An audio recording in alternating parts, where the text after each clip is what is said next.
Hello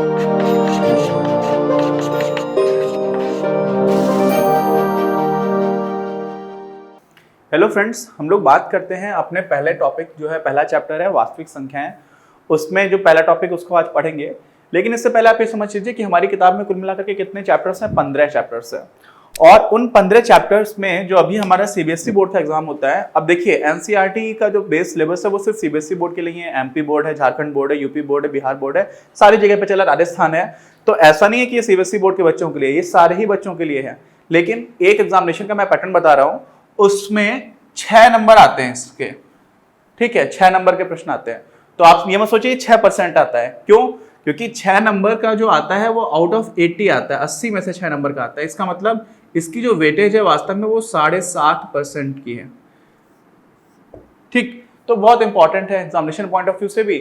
दूसरी बात, अगर आप गणित को समझना चाहोगे ना, तो कक्षा 9 में जो हमारा पहला चैप्टर था जिसमें हम लोगों ने बात की थी, उसी का एक तरह से कंटिन्यूएशन में है। उसमें हम लोग यहाँ पर रियल नंबर्स की बात करेंगे। वहां पर हम लोगों ने बहुत सारी चीजें सीखी थी, जिसमें से इरेशनल नंबर्स वगैरह भी सीखे थे, रियल नंबर्स की बात की थी। लेकिन अभी हम लोग रियल नंबर्स के ऊपर बेस्ड कुछ एल्गोरिदम्स हैं उनको समझेंगे, कुछ लेमा है उनको समझेंगे। लेमा हम लोग किसको बोलते हैं? प्रमेयिका बोल देते हैं हिंदी में। देखो, लेमा का मतलब होता है कि कोई एक ऐसा प्रूव्ड स्टेटमेंट है जिसको हम लोग बाकी और स्टेटमेंट्स को प्रूव करने के लिए यूज करते हैं। जैसे आप कोई भी चीज आपको प्रूव करनी है तो आप पहले से बोल दो कि नहीं ये तो होता ही है, और ये होता है इस वजह से, देखो ये चीज भी हो जाएगी, ठीक। तो जो पहले से ही प्रूव्ड स्टेटमेंट है उसको हम लोग लेमा बोल देते हैं।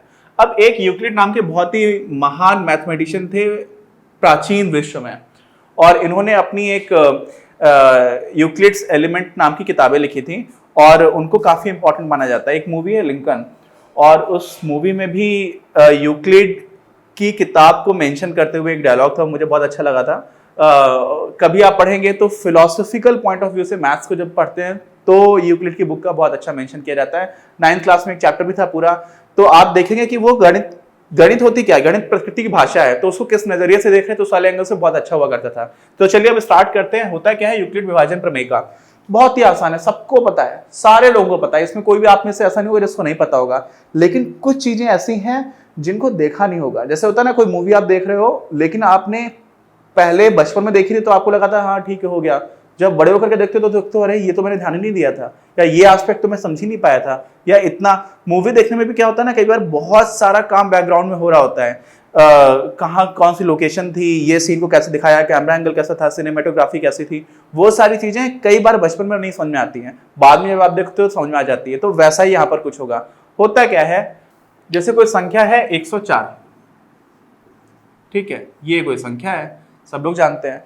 अब इस संख्या को आपने किसी संख्या से भाग दिया, मान लीजिए 17 से भाग दिया, तो कितनी बार जाएगा? 17 छक्का 102, तो 17 गुणे 6, क्या शेष बचेगा? 2।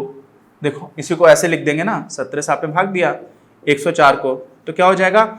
17 छक्का क्या हो जाएगा? 102, तो आपने यहाँ पर 102 लिख दिया, और फिर क्या हो गया? 2 शेष बच गया। ये बीच में जो आया उसको हटा दो, उसको छोड़ो।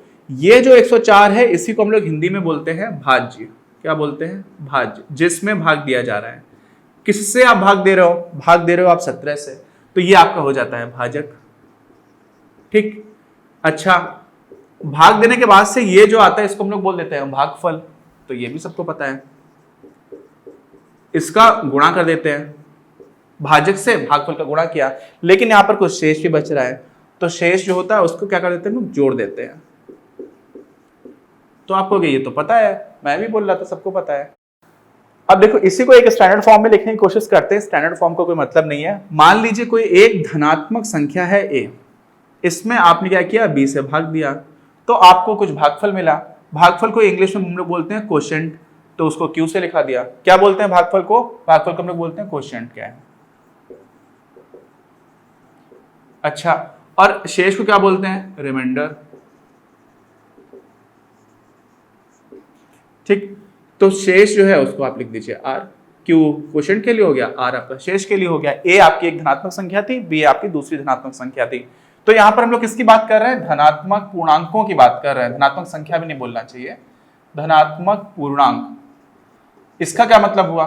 धनात्मक पूर्णांक क्या होते हैं? तो पूर्णांक क्या होते हैं? देखो पूर्णांक अगर आप सारे पूर्णांक देखोगे तो ऐसे माइनस, अनंत, ठीक है, अनंत से तो चलिए स्टार्ट करने का एक कॉन्सेप्चुअल लेवल पर है, फिर आप ऐसे लिखते चले गए, -100 आ गया, फिर लिखते चले गए, -2 आ गया, फिर -1 आया, फिर 0 आया, उसके बाद से 1 2 3 आपको मिलना स्टार्ट हुआ।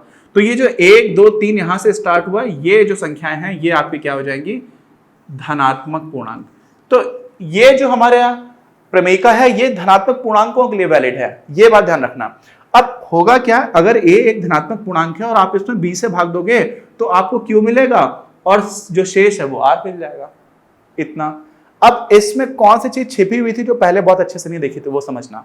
देखो, एक तो बात ये है कि हमेशा ही ये भी चीज शायद उतनी छिपी नहीं होगी, इसको भी आप लोगों ने देखा होगा। क्या होगा, अगर आप b से भाग दे रहे हो ना, तो b जो है वो हमेशा बड़ा होगा आपके r से।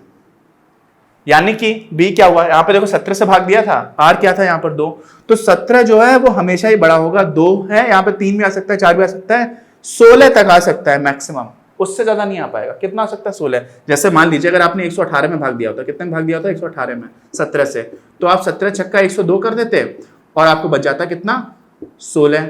लेकिन अगर आपने 17 से 119 में भाग दे दिया होता, आप सोचिए कि यहां पर 17 आ जाएगा तो क्या हो जाएगा, 7 बार पूरा पूरा चला जाएगा और फिर आपका शेष आ जाएगा 0।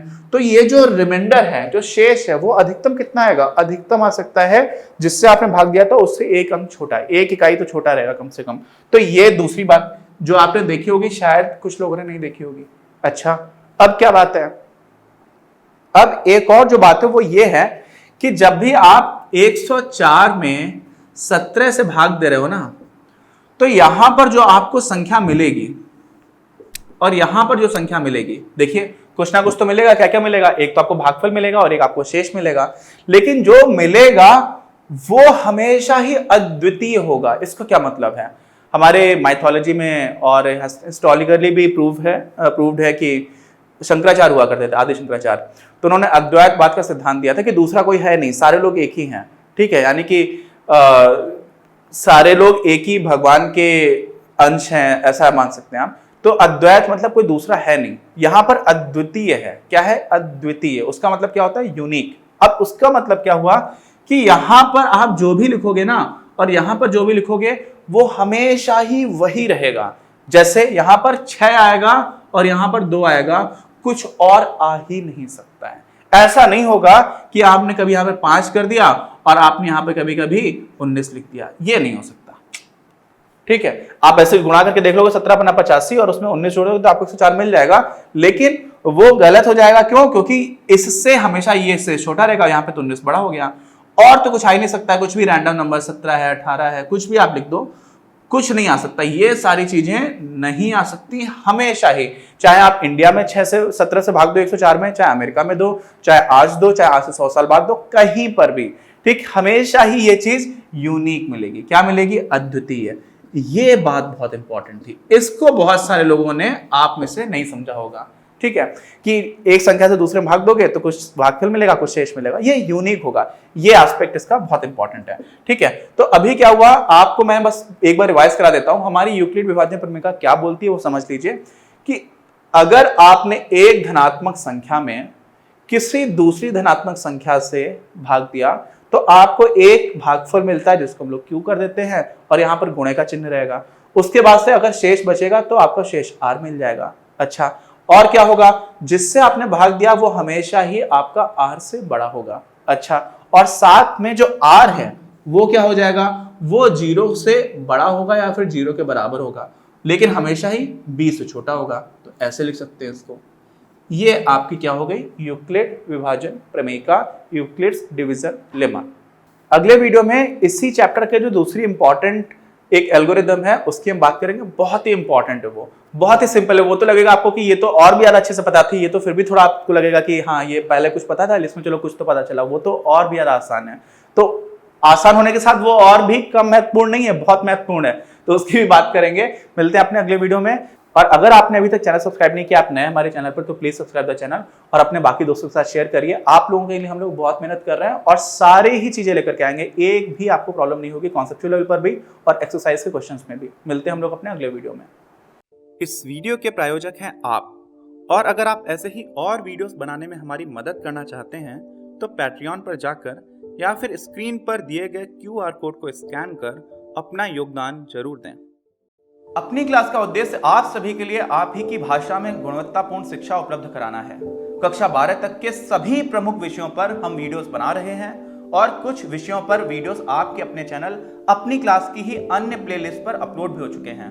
ज्ञान के प्रकाश से देश को सशक्त बनाने के हमारे इस प्रयास में इस चैनल को सब्सक्राइब करके और लोगों के साथ शेयर करके अपना बहुमूल्य योगदान जरूर दें। पढ़ेगा इंडिया तो बढ़ेगा इंडिया।